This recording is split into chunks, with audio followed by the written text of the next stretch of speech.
ಅಬ್ರಾಮನ ನಿಮಿತ್ತವಾಗಿ, because your father Abraham,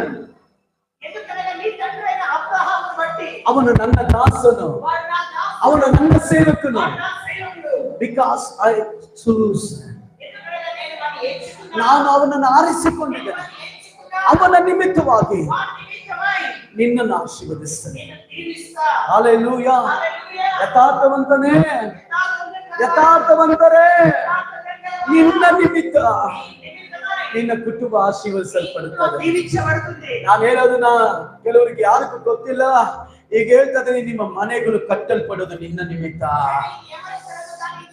ದರಿದ್ರ ನೀಗಿಸಲ್ಪಡೋದು ನಿನ್ನ ನಿಮಿತ್ತ, ಸಾಲಗಳು ಬಂದಾಗೋದು ನಿನ್ನ ನಿಮಿತ್ತ, ಅದ್ಭುತಗಳು ನಡೆಯುವುದು ನಿನ್ನ ನಿಮಿತ್ತ, ಬಿಡುಗಡೆ ಆಗೋದು ನಿನ್ನ ನಿಮಿತ್ತ.